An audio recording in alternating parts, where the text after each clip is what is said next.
Hoy vamos a hablar de un tema que, pues es me decía un hermano hace un rato, que son los temas que nos gustan porque tenemos esa especie como de cosquillita por conocer los secretos, sobre todo lo que al futuro respecta. Pocos son los que nos metemos de repente a buscar los secretos en el pasado, en la historia, en lo que ya está escrito, en fin, nos interesa mucho lo que viene delante. Y hoy vamos a hablar acerca de un personaje que ha cautivado el pensamiento no solamente de creyentes, sino de incrédulos en la historia de la humanidad, y este es el anticristo. Hoy vamos a hablar acerca de este personaje que la Biblia le da diferentes nombres, le da diferentes títulos, unos antiguos que se han quedado un poquito en el pasado y que ya no recordamos, y que hoy se está disfrazando de tantas maneras. Creo yo que se está disfrazando con una palabra llamada progresismo, y hoy vamos a hablar un poquito acerca de este personaje que, igual que dijimos la semana pasada, que las profecías tienen un doble cumplimiento, donde a veces se cumplen de manera pronta, cercana e histórica, y tendrán un cumplimiento total y completo en el futuro.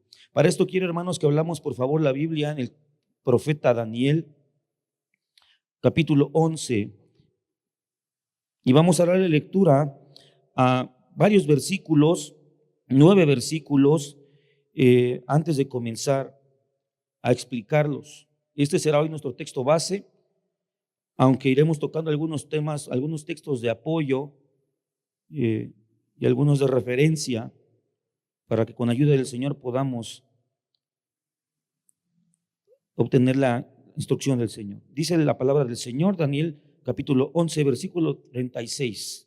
Del 36 al 45 leemos, y dice la palabra del Señor: y el rey hará su voluntad, y se ensoberbecerá y se engrandecerá sobre todo Dios, y contra el Dios de los dioses hablará maravillas y prosperará, hasta que sea consumada la ira, porque lo determinado se cumplirá.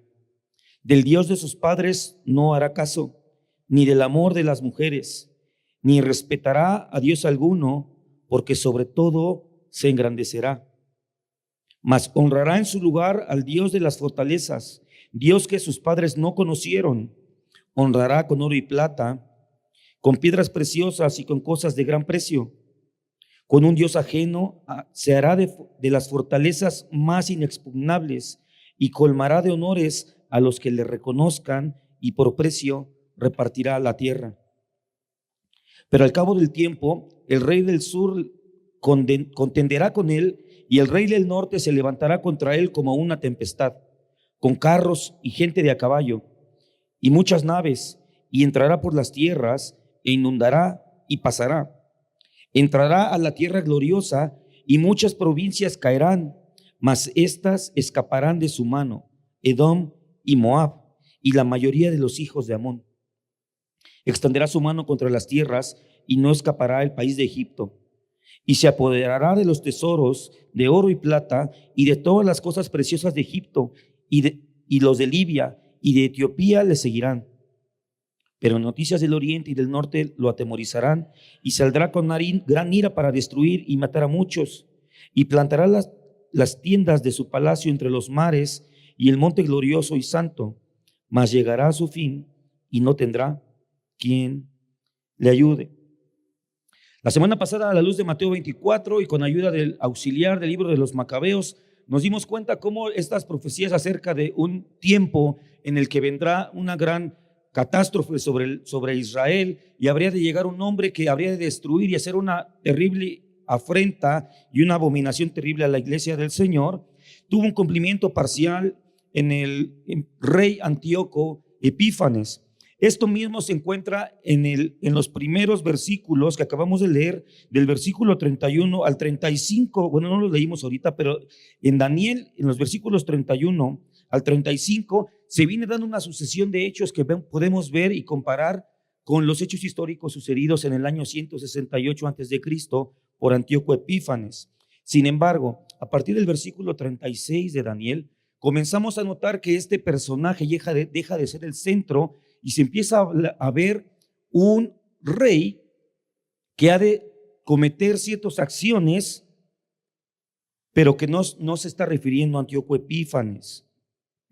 Es decir, la profecía de Daniel comienza hablando de un cumplimiento parcial en la persona del rey Antíoco y termina hablando, con estos últimos versículos que leímos, termina hablando de un personaje que no es el rey Antíoco. Es decir, que el cumplimiento que Antíoco dio a la profecía de Daniel fue parcial, fue solamente una parte. Explicamos la semana pasada cómo es que la visión profética y los oráculos, las visiones que los profetas recibían de parte de Dios no estaban totalmente comprendidas ni siquiera por ellos mismos. Dábamos la figura de cómo es cuando uno ve un paisaje a lo largo donde hay montañas, valles o montes, árboles, uno ve todo hasta cierto punto plano. No se distinguen las profundidades ni a qué distancia está una montaña de la siguiente, ni de la siguiente. Esta claridad que nos da solamente el tiempo, hermanos, en el cual podemos ir viendo cómo se van dando las cosas realmente y cuánto tiempo hay entre uno y otro, nos lo da solamente el tiempo y la historia.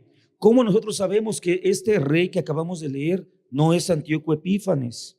Y bueno, número uno, nos damos cuenta porque la descripción de lo que acabamos de leer no es algo que el rey Antíoco haya llevado a cabo en su incursión a la ciudad de Jerusalén. En los versículos anteriores, la precisión histórica con la que Daniel habla, hermanos, es sorprendente. Es sorprendente, no tenemos el tiempo para ir viendo cada uno de los puntos que él fue hablando y su cumplimiento histórico. Sin embargo, podemos decir que es un cumplimiento sumamente preciso. Habla acerca de traiciones, habla acerca de la muerte de su hermano, del hermano del rey Antíoco, mediante lo cual pudo acceder él al trono. Habla de su ambición por ir y tomar el reino que estaba a cargo de la dinastía Ptolomea en Egipto. Y cómo es que el rey de Egipto no iba a poner resistencia. Todo eso se encuentra registrado por el profeta Daniel.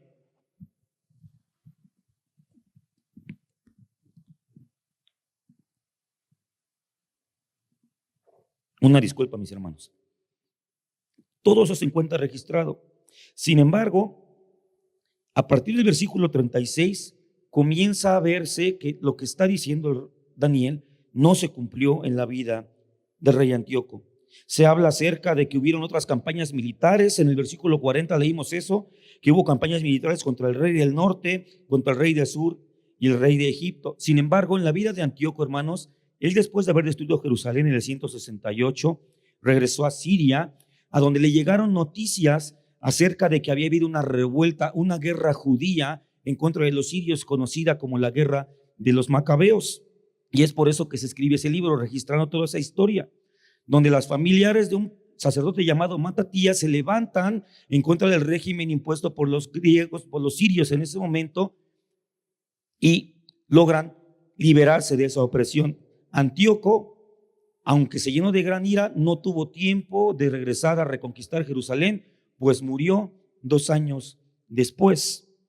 Entonces, Antíoco no puede ser quien peleara contra el reino del norte y el reino del sur, porque él ya había muerto. Por otro lado, en el versículo 36 leemos que este rey se ha de engrandecer sobre todo Dios y que no respetaría Dios alguno. No es el caso de Antíoco, puesto que él creía en Zeus Olimpo, es por eso que él levantó esta estatua en la casa del Señor. También encontramos muchas similitudes en este pasaje de Daniel 11 con el pasaje de 2 a los Tesalonicenses capítulo 2, donde el apóstol Pablo describe a un personaje que ha de venir al final de la historia llamado el hijo de perdición. También encontramos muchas similitudes, hermano, entre el personaje que describe en estos versículos de Daniel 11 con el personaje descrito en Daniel capítulo 7, que es nombrado como el cuerno pequeño de la bestia de la visión. Dice en Daniel 7:20 dice que tenía una boca que hablaba grandes cosas, y en el 7:25 dice que hablará cosas contra el Altísimo, mientras que en Daniel 11:36 dice que es lo que acabamos de leer, que él se ensoberbecerá y se engrandecerá sobre todo Dios, y contra el Dios de los dioses hablará cosas terribles. En el 7:23 dice de Daniel, dice que toda la tierra devorará y trillará y despedazará este cuerno pequeño.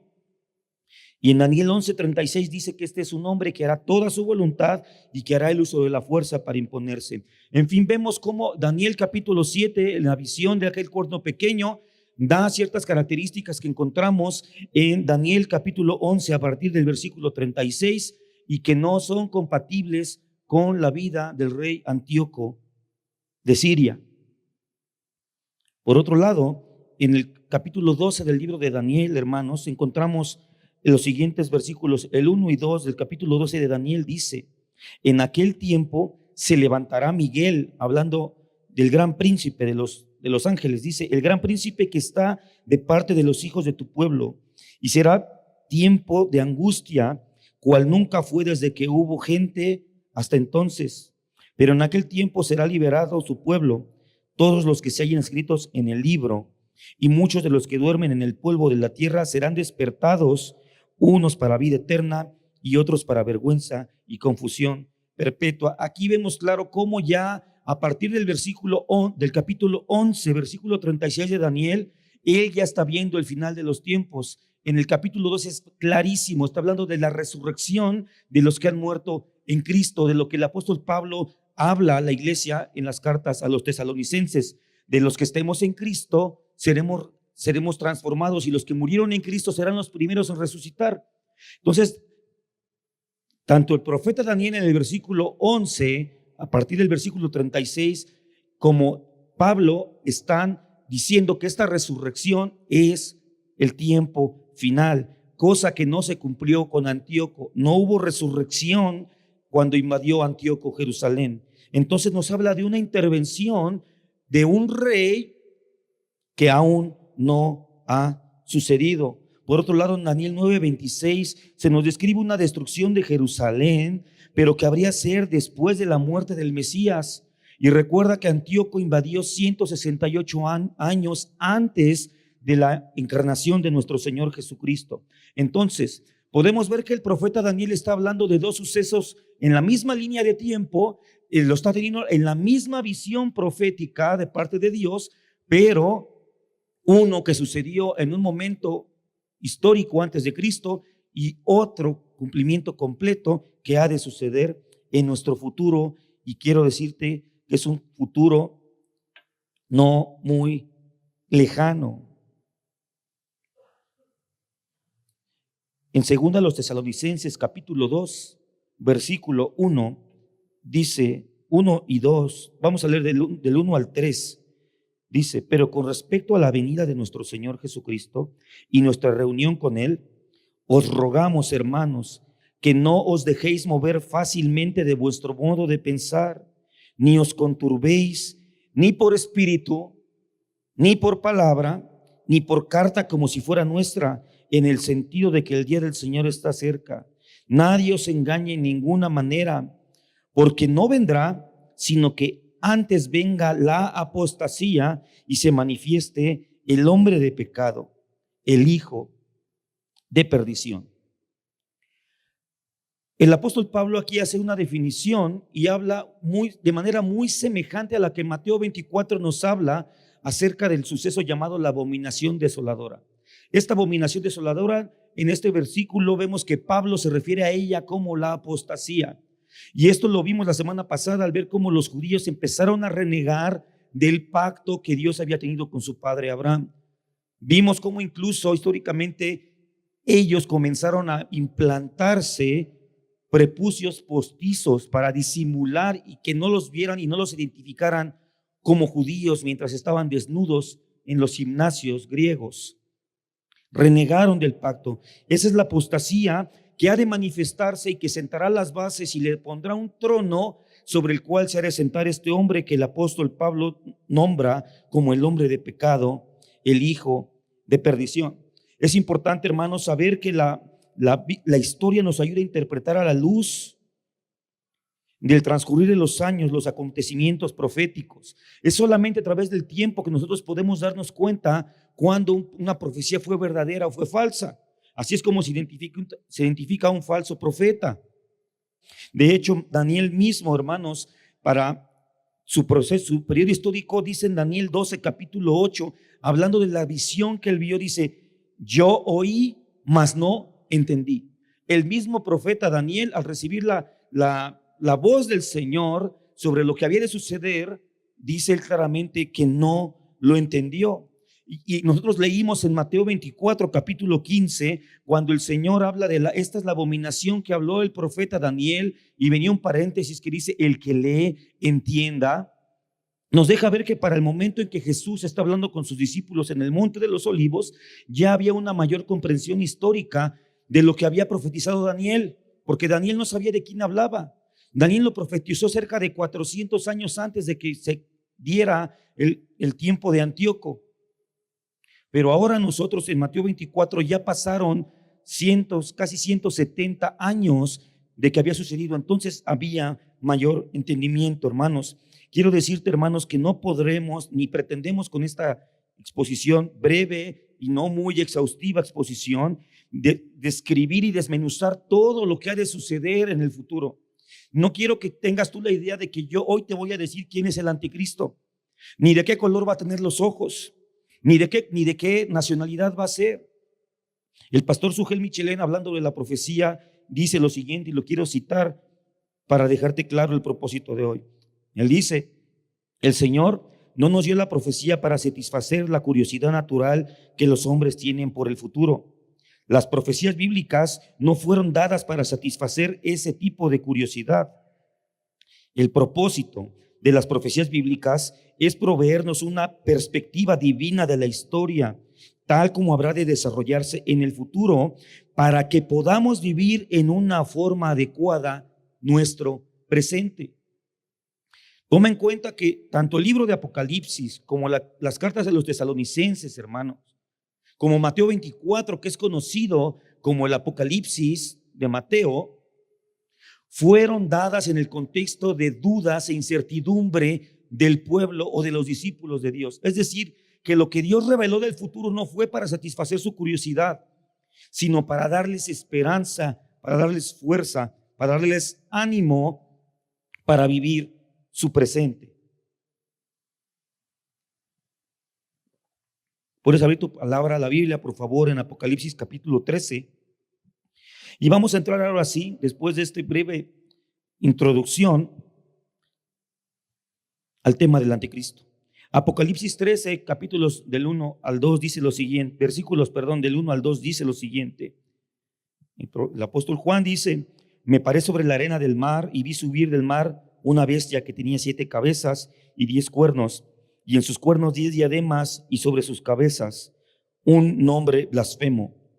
Y la bestia que vi era semejante a un leopardo, y sus pies como de oso, y su boca como de león, y el dragón le dio su poder y su trono y grande autoridad.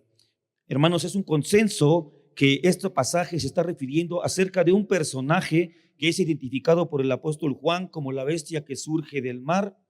Es una manifestación del llamado anticristo. Pero ¿quién es el anticristo? El anticristo, hermanos, es el antagonista escatológico de Dios y de su pueblo. Es el adversario que se presenta escatológicamente en contra del Señor nuestro Dios y de su pueblo.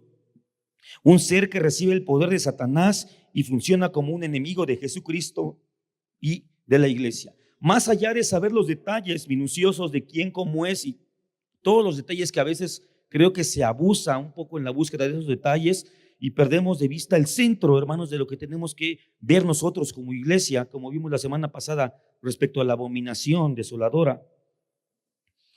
En el contexto de la literatura política, hermanos, esta figura hace milagros, engaña a muchos, los persuade de adorarle y dejar de adorar al Dios verdadero y persigue al pueblo de Dios. Pero ¿quién es este personaje? De manera rápida, hermanos, vamos a ir haciendo un paso histórico por la Biblia, por varios pasajes. Te pido tu atención, por favor. Es un tema muy interesante, pero que requiere de nuestra atención.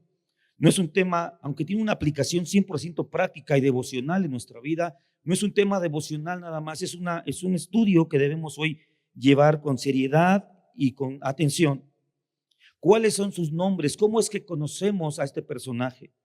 Los nombres que la Biblia le da en el Antiguo Testamento Es conocido, y curiosamente, que todos esos aparecen en el libro del profeta Daniel.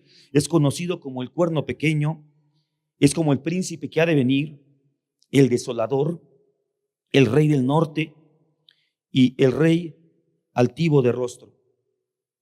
En el Nuevo Testamento, este es conocido como el hombre de pecado, el hijo de perdición, el inicuo, el anticristo y la bestia. Pero ¿qué significa anticristo? La palabra anticristo es una palabra griega que tiene el prefijo anti, que se puede traducir como en contra de o en lugar de. Y la palabra Cristos, que se traduce como el ungido. Entonces, para nosotros este Cristo tiene un nombre personal que es Jesús, por eso es Jesucristo, Jesucristo, el Salvador ungido por Dios. Entonces, puede significar alguien que está en contra de Jesucristo o en lugar de. Esto es importante, hermanos, porque busca tomar el lugar de Jesucristo. Este pasaje, hermanos, aparece, aunque tiene su origen en el Nuevo Testamento, esta palabra tal cual, anticristo, no aparece muchas veces literalmente. Solamente aparece en el apóstol Juan, en las cartas del apóstol Juan, él la usa 4 veces. Sin embargo, el concepto del anticristo está lleno en toda la palabra. En los evangelios se habla muchas veces acerca de los falsos cristos y los falsos profetas que con señales y prodigios engañarían. En este sentido, la palabra falso Cristo es un sinónimo con anticristo. Pablo lo llama el hombre de pecado, el hijo de perdición, el inicuo. El Apocalipsis lo leímos, se refiere a este personaje como la bestia, pero es interesante que el apóstol Juan hace mención y lo muestra en 2 facetas. Habla acerca de 2 bestias. En Apocalipsis 13:2, ya lo leímos, dice que es una bestia que surge del mar. Hermanos, esta manifestación del anticristo representa que el anticristo será un ser político. Insisto, hermanos, no puedo ir con cada uno de los detalles.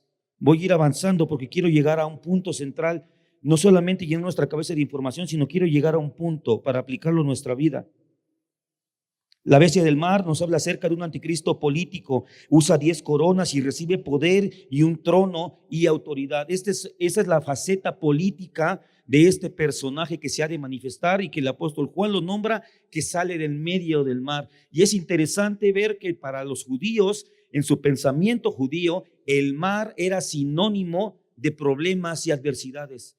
Para el judío todo lo malo venía del mar, venían fuertes vientos, venían tormentas, por ahí los invadían. Es por eso que en la visión de la Nueva Jerusalén el apóstol Juan dice que no hay mar, sino hay un río, porque para los judíos el río es el sinónimo de la bendición. Entonces, muy probablemente este simbolismo nos dice que en medio de un ambiente de confusión, de problemas, de adversidades, se va a levantar un político que va a tener soluciones y que va a recibir coronas y reinos y autoridad y un trono.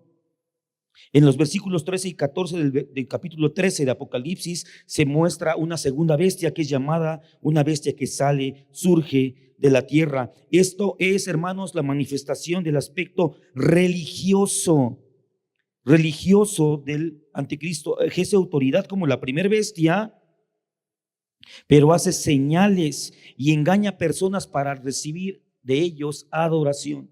Entonces, este poder que él adquiere es un poder que manipula la religión del mundo. No solamente es un político, sino que la religión también va a tener un rol importante en su dominio. Después, en Apocalipsis 16, el mismo apóstol Juan se refiere a esta bestia como el falso profeta. Obviamente, la palabra profeta tiene una connotación totalmente religiosa. Entonces, el falso profeta es un aspecto de este ser, de este personaje, que ha de influir en la vida religiosa de todas las naciones. Esto también, hermanos, no es nuevo, aparece en Deuteronomio 13, cuando el Señor le da instrucciones a su pueblo sobre cómo comportarse ante los falsos profetas. ¿Ok? Entonces, esta es la forma en que se ha de manifestar. Ya vimos 2 aspectos, un aspecto político y un aspecto religioso de este personaje llamado el hombre de pecado. Sin embargo, hermanos, por favor, abre tu Biblia en la primera carta del apóstol Juan, capítulo 4, versículos del 1 al 3. Aquí nos vamos a dar cuenta de algo que es más relevante, mis hermanos, y que me parece a mí que es el centro. Así como quise sacarte un poquito del foco que nos han metido por muchos años sobre la abominación desoladora y estar buscando dónde va a estar y qué va a ser, y darnos cuenta que se puede estar fraguando en nuestras propias reuniones, que se puede estar dando en nuestra propia conducta hacia la cultura que nos rodea, que se puede estar fraguando en nuestros corazones este trono que recibirá el anticristo, llamada la apostasía de la iglesia. En primera de Juan 4, del 1 al 3 dice: amados, no creáis a todo espíritu, sino probad los espíritus si son de Dios, porque muchos falsos profetas han salido por el mundo. ¿Ok? Recuerda que el falso profeta es una manifestación del anticristo. Falsos profetas han salido por el mundo. En esto conocer el Espíritu de Dios. Todo espíritu que confiesa que Jesucristo ha venido en carne es de Dios. Y todo espíritu que no confiesa que Jesucristo ha venido en carne no es de Dios. Y este es el espíritu del anticristo, el cual vosotros habéis oído que viene y que ahora ya está en el mundo. Entonces, hermano, debemos tener algo bien claro para abordar este tema. El anticristo no es un enemigo material. El anticristo tiene, así como se manifestó primero en Antíoco y después vendrá un ser totalmente dominado por la voluntad satánica, lo mismo que los ha impulsado a ambos es un espíritu que, según el apóstol Juan, dice que desde su tiempo ya está en el mundo.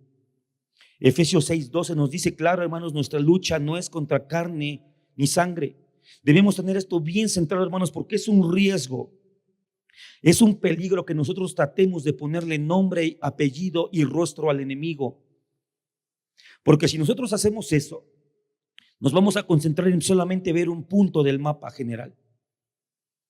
Y en esa fijación o tener en ese foco tan cerrado, puede ser que por otro lado nos estén tomando ventaja. Puede ser que nos estén tomando ventaja, mis hermanos. Es el espíritu del anticristo, es un espíritu que se está moviendo en el mundo desde hace muchísimo tiempo. Solamente habrá de venir una manifestación en donde ese espíritu habrá de corporizarse. Yo te voy a explicar la diferencia entre corporizarse y encarnarse, porque hemos oído por ahí, es que va a ser la encarnación de Satanás. Mis hermanos, Satanás no puede encarnarse. Vamos a verlo más adelante. Y hoy, más que meterme, hermanos, a hablar de temas que son muy atractivos y que pueden vender mucho y captar la atención, vamos a ver algunos puntos acerca de este personaje, que ya vimos que comienza siendo un espíritu. Número uno, vamos a ver cuál es su origen, de dónde viene. Y no me voy a meter hoy, hermano, en esto de que si va a ser judío, dando cumplimiento a Génesis 49. Es posible, yo creo que sí pueda ser judío, pero quiero enfatizar, hermano, eso no es lo importante. No es lo más importante. Se dice que podrá ser judío, aunque no va a nacer en Jerusalén, sino nacerá en un territorio gentil. No, tú sabes que desde hace siglos los judíos, los israelitas se encuentran esparcidos. Entonces hay judíos en Turquía, judíos rusos, judíos en distintos lugares, judíos mexicanos. Pero no me quiero meter en eso. Probablemente es un judío nacido en un territorio gentil. Es muy probable. Pero hoy quiero hablar acerca de un origen especial. Y en primera de Juan, capítulo 2, versículos 18 al 19, nos da una primera pista, o un primer dato, más que una pista. Primera de Juan 2, 18 y 19 dice: hijitos, ya es el último tiempo, y según vosotros oísteis que el anticristo viene, así ahora han surgido muchos anticristos. Date cuenta, hermanos, vayamos poniendo atención, hay muchos anticristos, Por esto conocemos que es el último tiempo. Hermanos, ya dejemos de preguntar, hermanos, todavía hay cristianos que se acercan. Hermanos, ¿será que ya estamos en los últimos tiempos? Tenemos más de 2000 años, hermano, en los últimos tiempos. Aquí el apóstol Juan lo deja claro. Salieron de nosotros, ¿quiénes? Los anticristos. Ojo, salieron de nosotros, pero no eran de nosotros, sino porque si hubiesen sido de nosotros, habrían permanecido con nosotros, pero salieron para que se manifestase que no todos son de nosotros. Entonces, estos anticristos, hermano, surgen del seno de la iglesia. Surgen de entre aquellos que se reconocen o se dicen ser creyentes. Porque es un espíritu que se ha estado infiltrando por siglos, no solamente en la cultura, sino ahora en nuestras iglesias.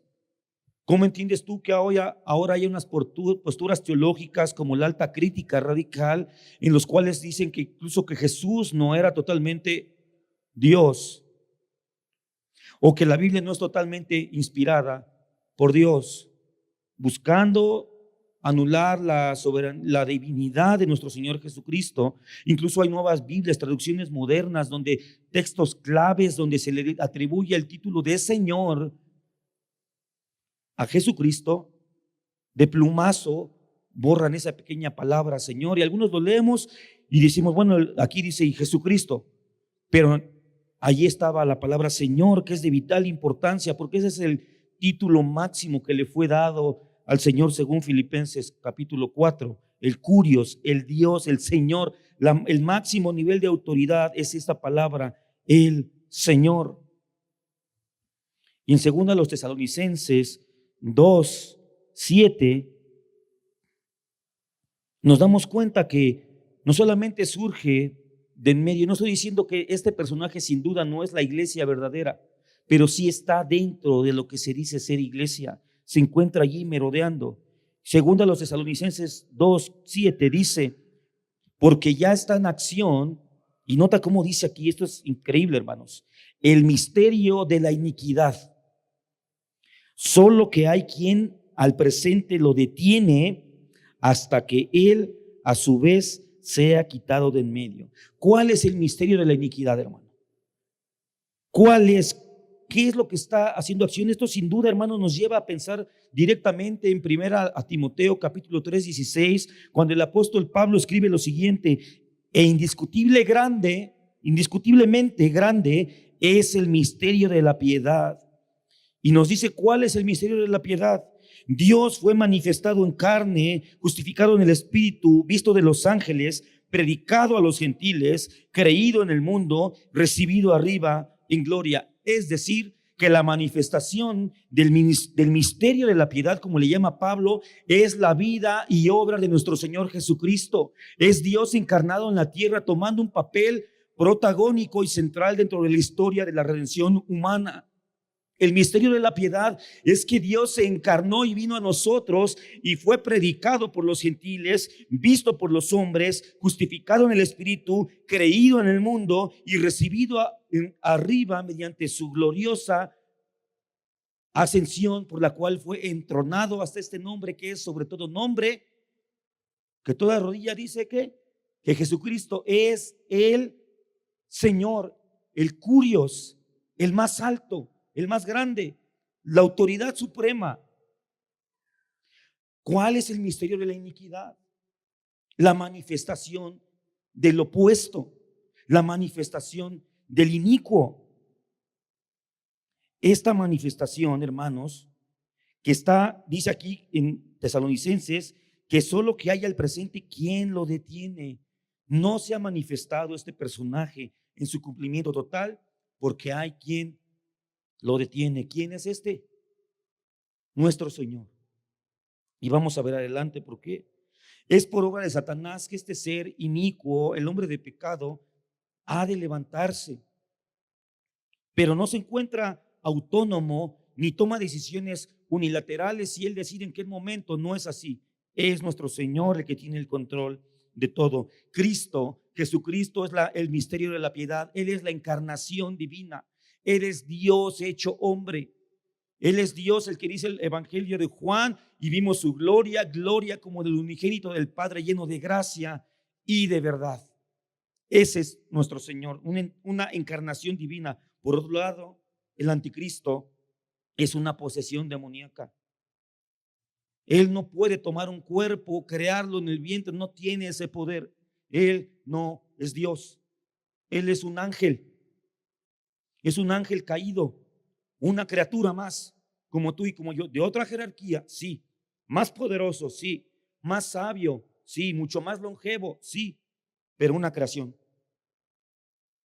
Este personaje habrá de ser un hombre con un nivel de posesión demoníaca tal que será como un autómata, será como un robot que no tendrá más que hacer la voluntad de Satanás. Vamos a Daniel 11, 36 al 39. 11, 36 al 39. Primero dice, y el rey.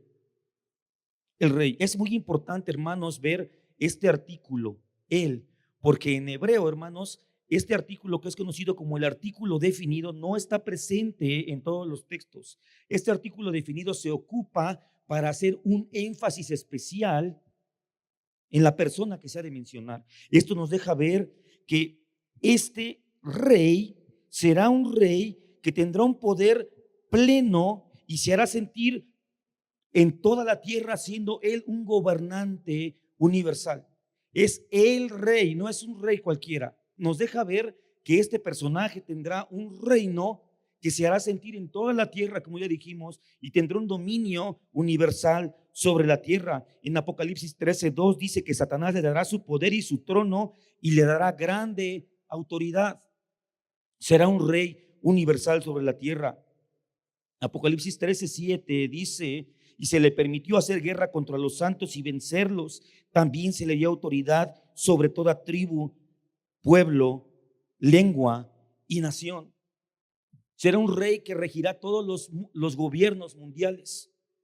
Será un rey, hermano. Esta palabra gobierno mundial hoy suena tanto en las redes que a veces nos suena como que increíble, como que no, es que esos son los conspiranoicos, hermano. Y esto está escrito, Daniel, está escrito desde hace miles de años y desde allí ya se deja ver que esto ha de cumplirse y es palabra del Señor.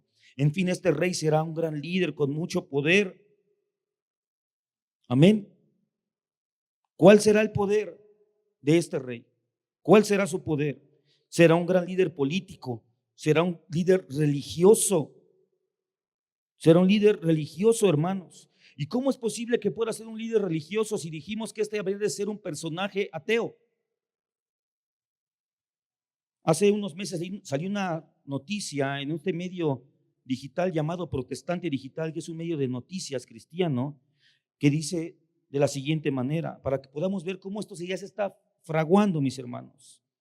Greta Bosper ha sido pastora de la iglesia West Hill United Church en Toronto por casi 2 décadas, una pastora en Canadá, 20 años pastoreando. Se autoproclama públicamente atea, manifestando que no cree en un Dios intervencionista y sobrenatural, es decir, no cree en la soberanía de Dios. Aún así, predica sobre el amor, la amabilidad y los vínculos humanos. ¿Cómo te puedes explicar una pastora atea ministrando en una iglesia cristiana? Solamente predicando el humanismo. De esta manera el humanismo se está levantando como una religión hoy en día.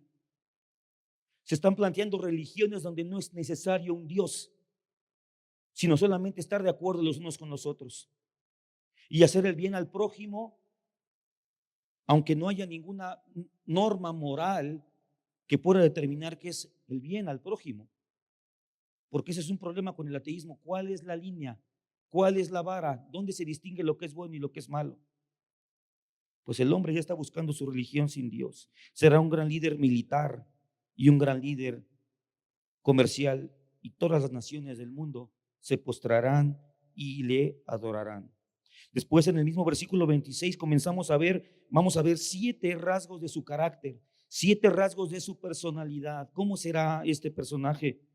En el versículo 36 nos damos cuenta que él es un personaje voluntarioso. ¿A qué nos referimos? Dice, hará su voluntad, hará su voluntad. Daniel 7:23 acerca del cuerno pequeño dice, a toda la tierra devorará, trillará y despedazará. En este rey, hermanos, se verá la epítoma, se verá el cumplimiento máximo de todos los reyes tiránicos, los reyes caprichosos, los reyes egoístas, los déspotas de todos los siglos. Aunque parezcan graves, no habrá comparación con este rey. Así como Calígula, cuando estaba en su periodo de gobierno, nombrara embajador a su caballo, porque tenía el poder de hacerlo. Caprichosos, donde van a dictar leyes porque a él le place.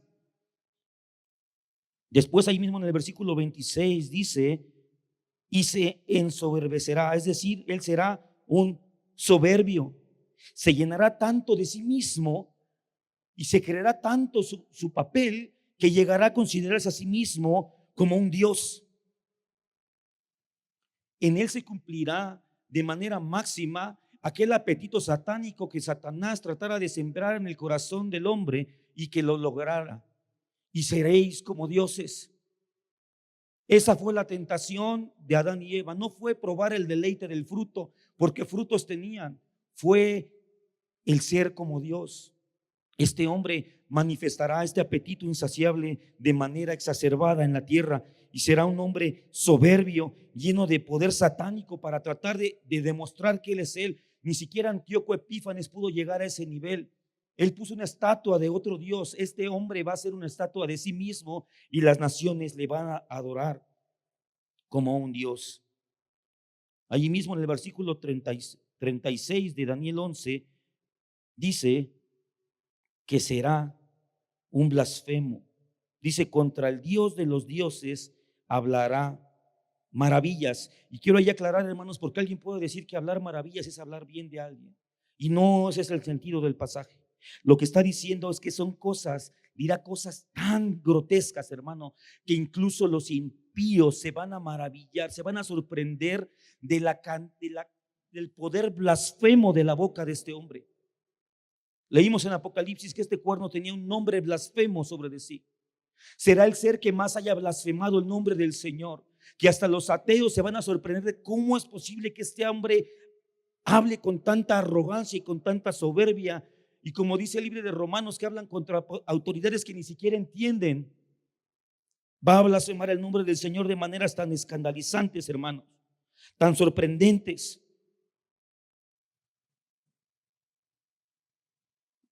Que no me puedo imaginar que un hombre encumbrado así va a ser él es el humanismo pleno ahí, maldiciendo a Dios. Hubo un hombre llamado Friedrich Nietzsche, que fuera hijo de un pastor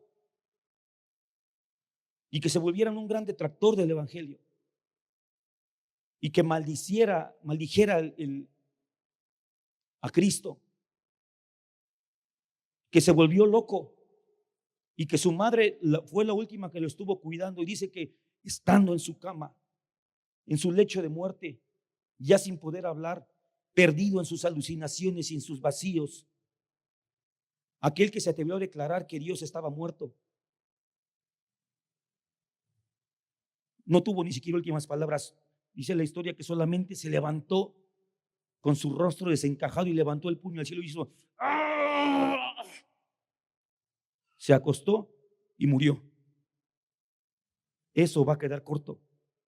Ser un hombre que blasfemará de manera elocuente, sistemática, continua, con mofa, con burla de todo lo que significa Dios. En el versículo 37 nos encontramos con otro rasgo del carácter de este ser. Y dice que él será un apóstata. Dice, del Dios de sus padres no hará caso. Aquí es donde vemos cómo en Juan dice que saldría de entre nosotros. Este muy probablemente será un hombre que fue criado y creció en el contexto de una iglesia. Muchos interpretan esto para decir que él sería un judío, además de Génesis 46, cuando promete que Dan sería por juez para las naciones. Muchos dicen que el anticristo será de la tribu de Dan, descendiente de la tribu de Dan. Pero según Juan, que escribe a la iglesia dice que los anticristos salen de entre nosotros. Entonces, ¿será que este pasaje está diciendo que será judío o que será cristiano? Eso es algo terrible, mis hermanos. Nosotros buscando a ver un judío y tal vez sea de nacionalidad judía, tal vez sí, no sé. Pero dice que el Dios de sus padres no se acordará. Habrá sido criado en la fe, pero se va a voltear en contra de esa fe. Atacará al Dios de sus padres. Blasfemará al Dios de sus padres. Desechará el culto del Dios de sus padres.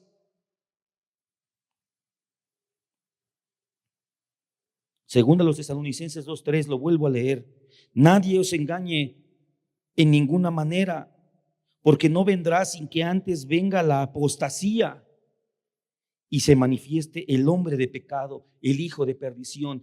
La condición necesaria para la manifestación de este hombre es la apostasía. Él va a ser el fruto de un mundo apóstata, de un mundo que va a repudiar el nombre de nuestro Señor. No hará caso dice, del Dios de sus padres, no hará caso ni del amor de las mujeres. También este pasaje, esta frase es difícil de interpretar, hermanos. Muchos han interpretado que probablemente será un hombre homosexual, refiriéndose al amor de las mujeres como la vida sexual con una mujer. ¿Ok? Pero de nuevo, si ese personaje es heterosexual o homosexual, a mí no me importa. Si es un blasfemo, es igualmente repudiable. No me interesa con quién se meta a la cama este hombre. Eso no debe ser el centro de nuestra atención. ¿Cómo podemos interpretar esto del amor de las mujeres? ¿Cómo lo podemos interpretar esto? Podemos verlo, hermanos, a la luz de Samuel 1:26, segunda de Samuel 1, capítulo 26, versículo 26, se vuelve a ocupar esta misma frase del amor de las mujeres.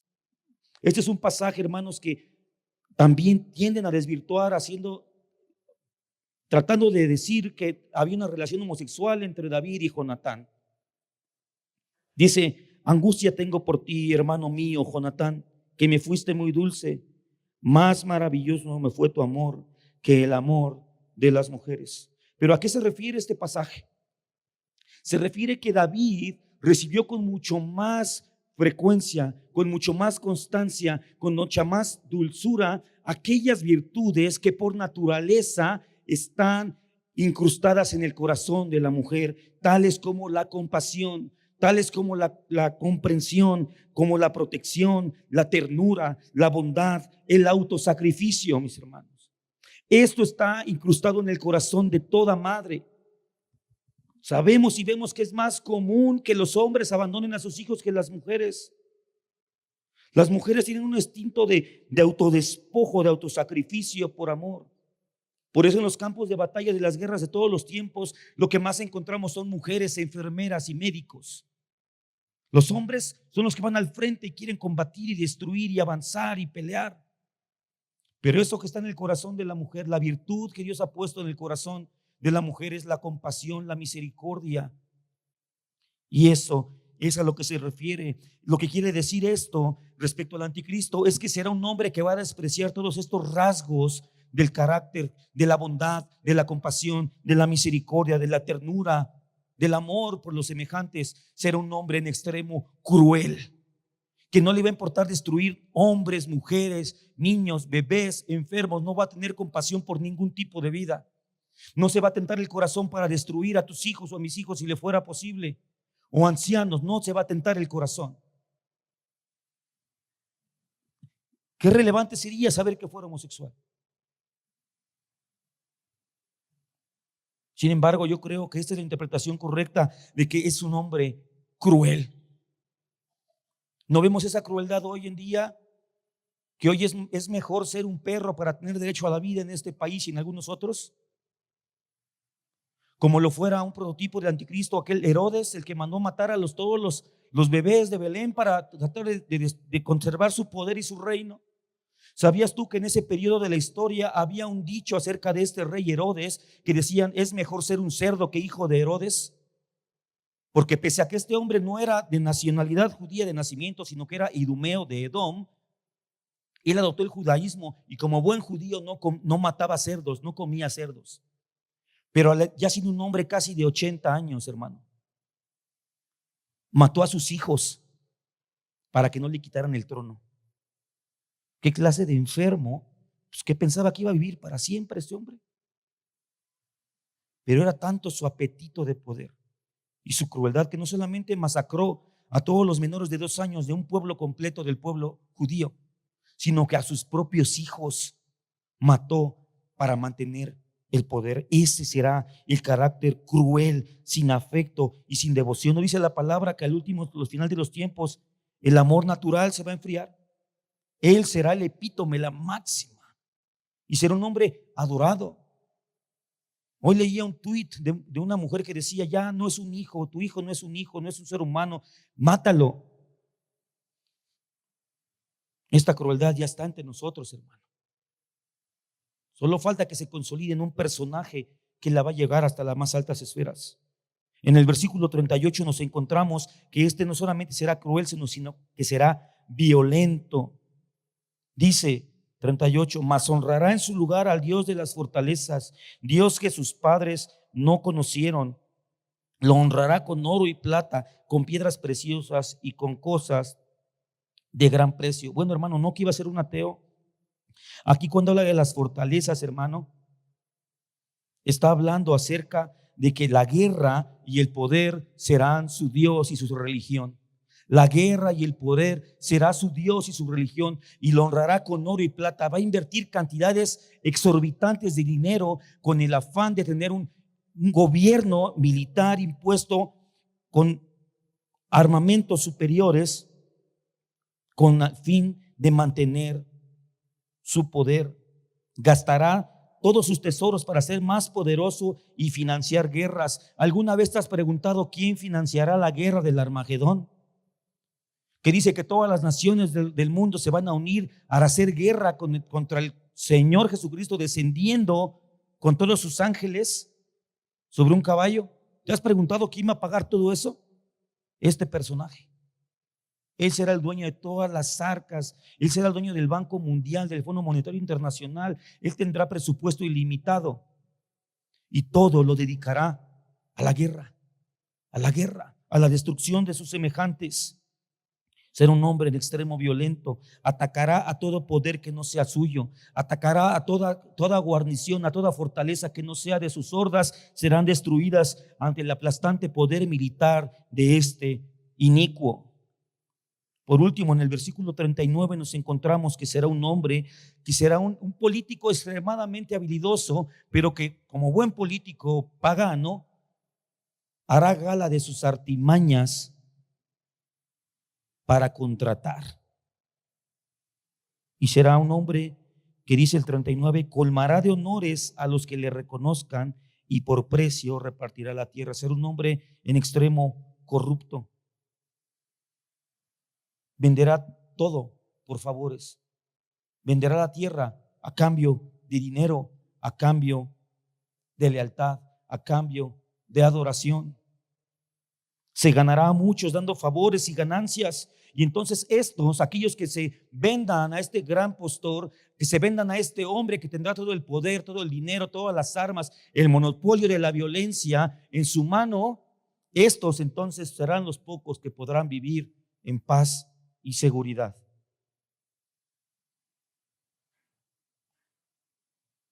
Hermanos, dejemos de especular. No sabemos cuándo, ni cómo, ni dónde, ni de qué país nacerá este personaje. Podemos decir ya nació, tal vez no ha nacido. Hermanos, hoy quiero que nos centremos.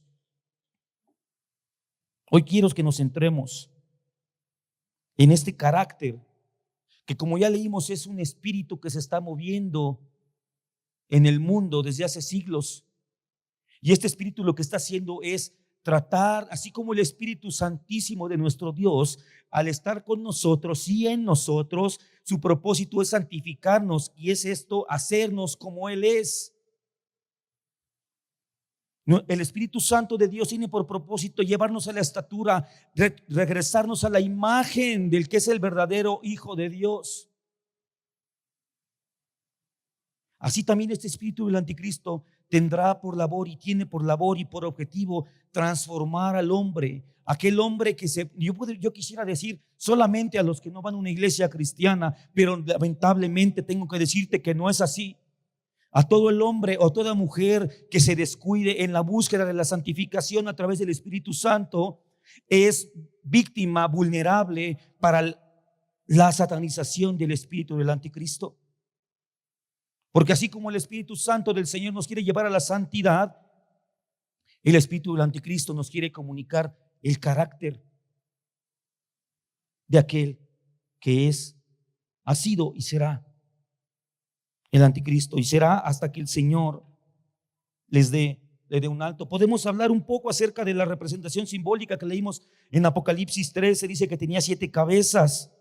Estas son los imperios de Egipto, Siria, Babilonia, Medo-Persia, Grecia, Roma y el imperio romano restaurado.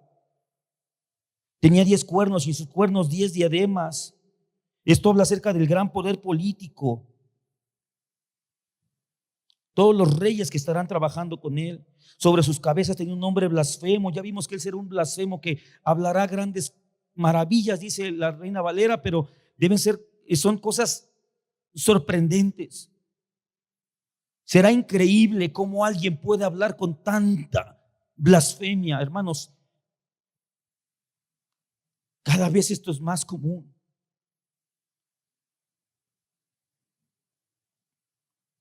Debemos tener por santo el nombre de nuestro Señor.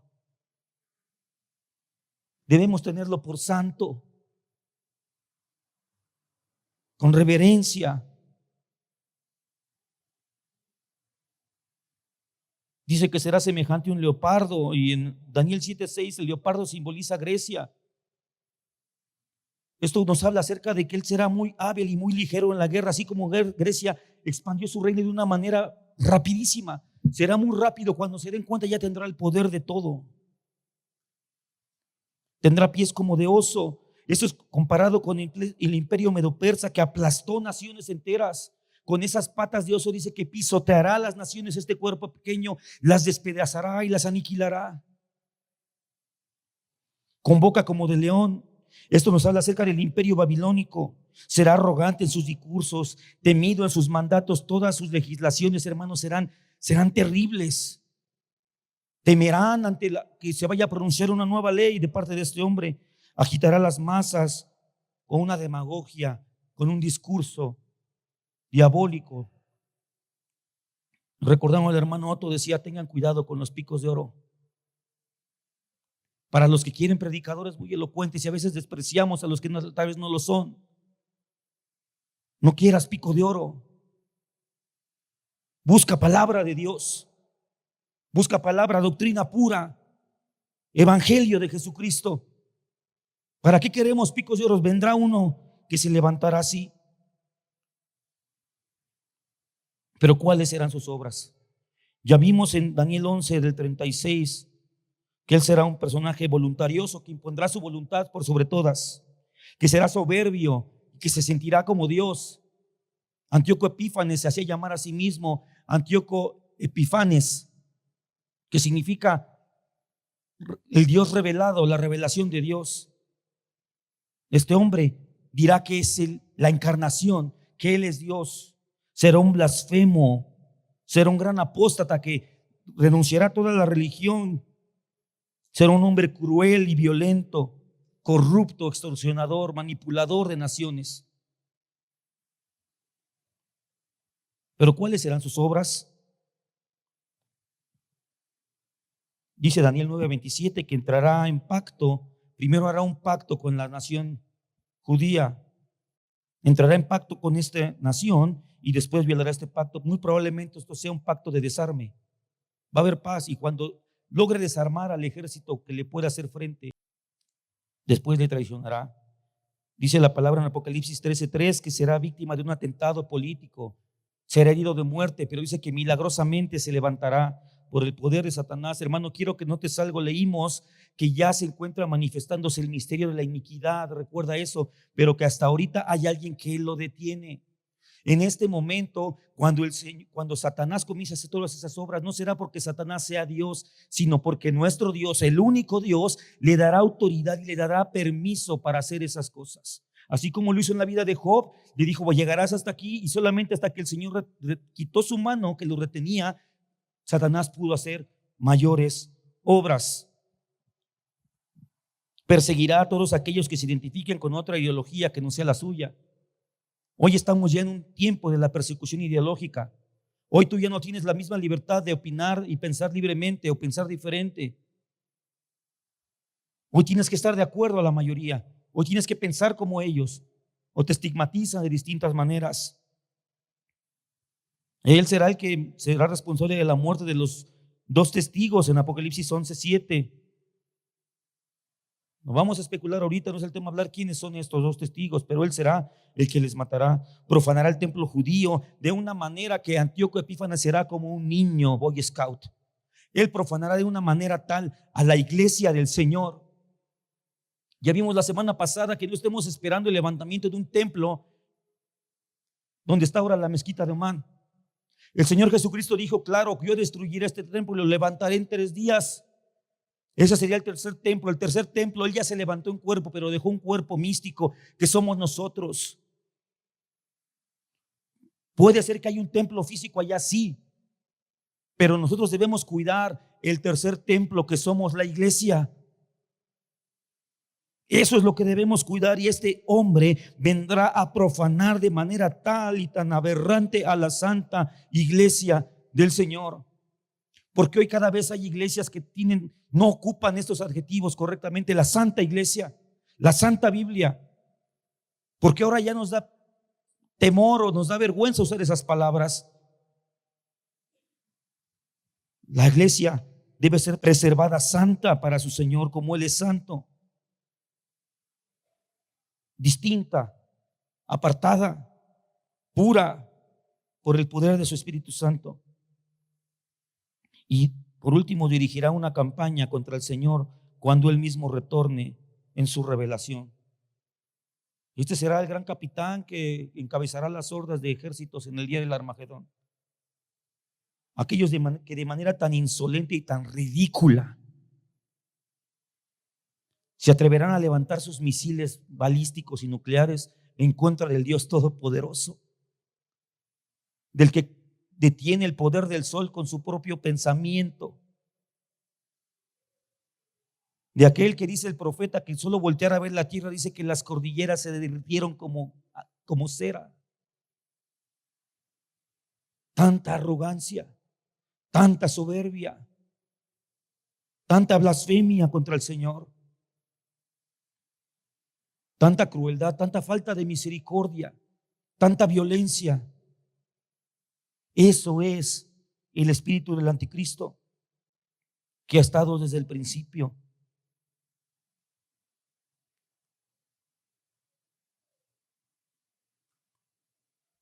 Han habido distintos cumplimientos parciales de este anticristo. Nosotros no podemos hoy decir va a ser tal, porque sabes que muchos ocupan esta aparente imprecisión cuando dicen: bueno, es que la iglesia siempre ha dicho que tal era el anticristo, que era tal y que era tal y que era tal, pero ninguno de esos ha sido. ¿No será que se equivocan? Yo creo que no están entendiendo que el anticristo, antes de ser una persona, es un espíritu. En toda la historia, hermanos, podemos ver intentos satánicos por levantar el anticristo. Lo vemos en Faraón. ¿Recuerdas? Éxodo. Lo podemos ver también en Nabucodonosor en un momento, cuando atacó a Israel y los llevó cautivos. Lo vemos también en Antíoco Epífanes, como vimos la semana pasada. Lo podemos ver en Judas.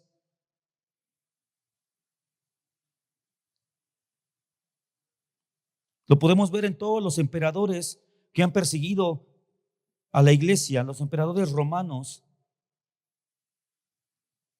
Nerón, que fue el que matara al apóstol Pedro y al apóstol Pablo. a todos, a Calígula, a todos los emperadores, Vespasiano, que su hijo Tito fue el que destruyó el templo en el año 70 después de Cristo. Todos esos han sido tipos, han sido intentos satánicos. Pero ¿por qué han sido intentos, hermano? ¿Sabes por qué? Esto es algo central, hermano. Porque Satanás no es omnisciente. Satanás no sabe cuándo será el día del Señor. Es por eso que yo creo, y muchos creemos, que Satanás ha estado en cada generación. En cada generación ha estado levantando personajes que se han levantado con este carácter corrupto, este carácter satánico, en contra de todo lo que Dios significa y es. Pero ¿por qué no ha alcanzado no ha tenido los alcances mundiales como la palabra dice? Pues porque todavía hay quien lo detiene, mis hermanos. Porque no es el tiempo, no es cuando Satanás diga, no es cuando Hitler hubiera querido o cuando Napoleón hubiera querido. Ahora hay un personaje vivo, ya viejo, pero vivo, George Soros, un judío nacido en Hungría, que está impulsando, él es el que financia Planned Parenthood, la abortista más grande de todo el mundo, que tiene más, esa institución tiene más sucursales que McDonald's en el mundo.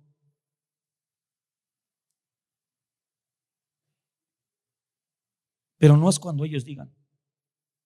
Todo esto está bajo el control del Dios Todopoderoso que gobierna soberanamente el universo.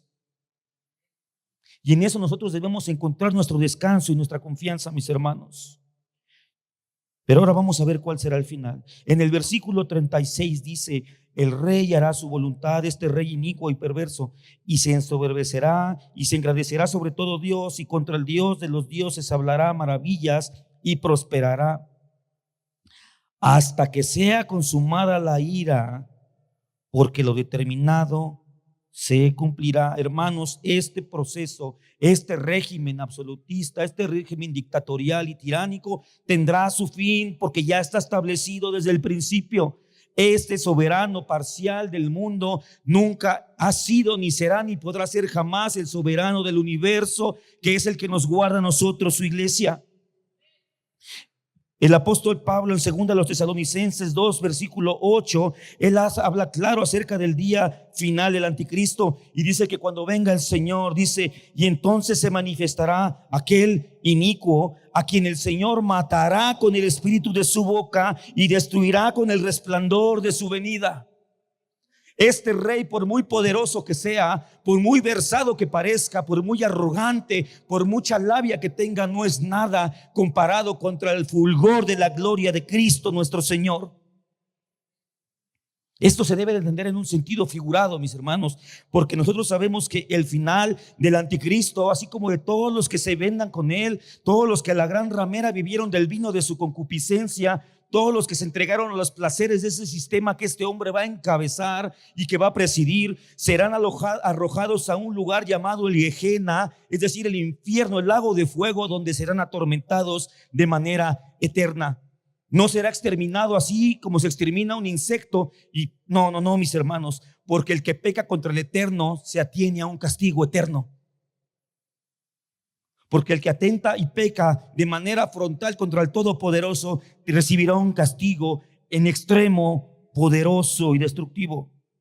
Así el anticristo y su ayudante, el falso profeta, serán arrojados vivos al lago de fuego y azufre. Entonces, ¿cómo entendemos esta destrucción del poder de la boca del Señor? Que la palabra del Señor y su evangelio volverán a brillar gloriosos en toda la tierra. Y todo el poder que él estableció mediante sus ideologías y sus pensamientos será destruido. No quedará rastro de esas ideologías que algún día hoy vemos creciendo, hermanos. Eso se acabará ante el poder de la palabra del Señor. Él abrirá su boca y su evangelio brillará poderoso una vez más. Y no habrá duda. Y estos personajes humillados, sin poder, sin seguidores, todos y los que tenga serán arrojados vivos al lago de fuego y azufre. Y entonces, aquí ya me anticipé un poquito porque todavía faltan 2 capítulos en esta hermosa trama final de la historia de la redención del hombre. Vamos a hablar acerca de esta batalla del Armagedón. Nos falta ver la tribulación y el arrebatamiento de la iglesia, pero al final este personaje, la bestia, el dragón, el falso profeta, será arrojado al lago de fuego para sufrir un castigo perpetuo y eterno delante del Señor. ¿Qué sacamos como conclusión, mis hermanos? ¿Qué sacamos como conclusión? El anticristo es un espíritu que ya está presente en la tierra. No estemos esperando solamente que se presente un hombre y entonces huir de él. No, huye ya. Ya estás echando a tus hijos, mi hermano. Ya les está murmurando a través de las redes sociales todo el tiempo. Ya los quiere hacer claudicar de la fe y volverlos ateos, beligerantes y contra del evangelio. Ya lo está haciendo. No esperes verlo sentado en las Naciones Unidas. Puede ser demasiado tarde. Puede ser demasiado tarde. Iglesias, centrémonos. No nos vayamos con los engaños, la parafernalia de alrededor. El espíritu del anticristo ya está entre nosotros. Tal vez ya te está convenciendo, tal vez ya estás pensando, bueno, es que tal vez, ¿será que sí hay Dios? ¿Será que vale la pena venirlos, congregarse? ¿Será que es importante? ¿O yo puedo tener mi culto aparte? ¿Será? Si el Señor nos está instruyendo en su palabra a tener una vida diferente. Ya está en la tierra, mis hermanos. Lo mismo pienso, no sé si tal vez en esta serie no haya tiempo de hablar de eso, pero sobre la marca de la bestia. Sumado al tema de la abominación desoladora, al espíritu del anticristo, que son influencias, son ideologías, son pensamientos. Yo me inclino a pensar que la marca de la bestia no necesariamente tiene que ser algo físico. Así como el sello del espíritu no es físico.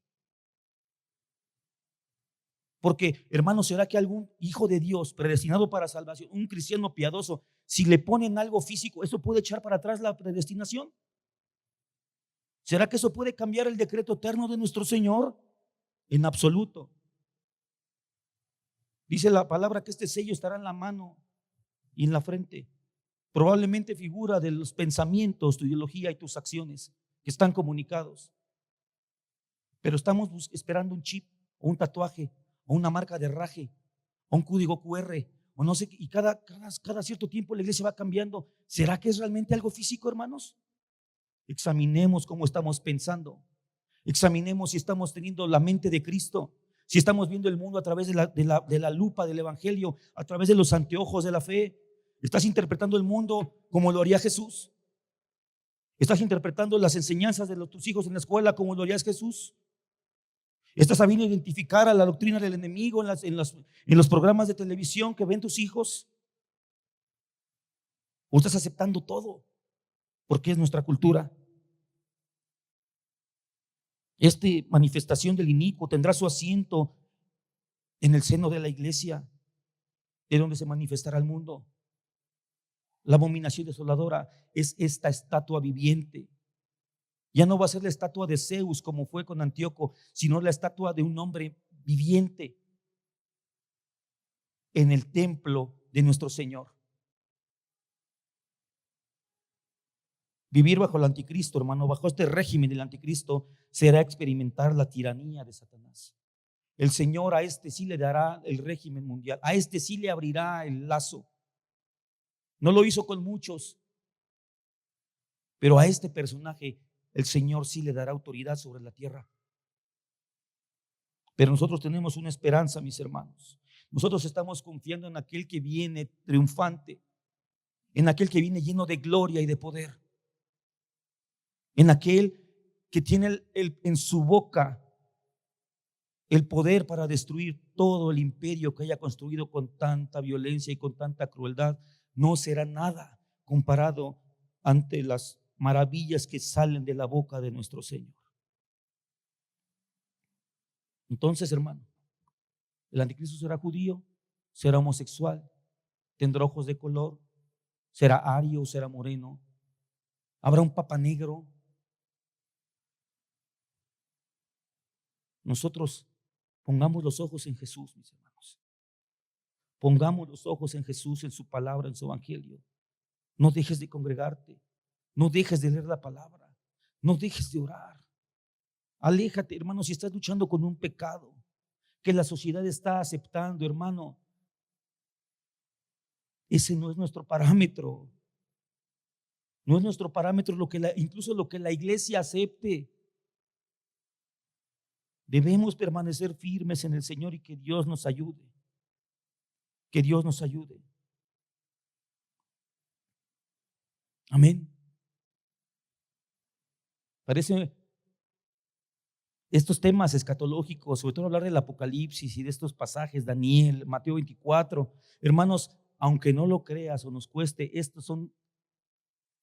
palabra de Dios que nos ha sido dada para nuestro consuelo. Para nuestro consuelo. Porque sí se vienen días malos, pero después viene la gloria del Señor, hermano. Nada es para siempre, todo pasará, incluso el régimen satánico pasará. Solo la palabra de nuestro Dios permanece para siempre y sus promesas y sus recompensas vienen con Él en gloria a nosotros. Tomemos ánimo. Parece desalentador el panorama y sí, hermano, pues yo también tengo hijos, pero confía en el Señor, hermano. Confía en el Señor. Nosotros nos toca buscarlo a Él, ser como Él, permanecer fieles en Él, en la iglesia, con nosotros, alejándonos del carácter de este personaje espiritual que ya está entre nosotros. Así que, mi hermano, no importa el color de cabello que tenga, no importa sus preferencias sexuales, no importa de dónde es oriundo, no importa dónde nació, eso no importa. A nosotros no nos importa eso. Lo que nos importa es ser hallados fieles cuando venga el Señor.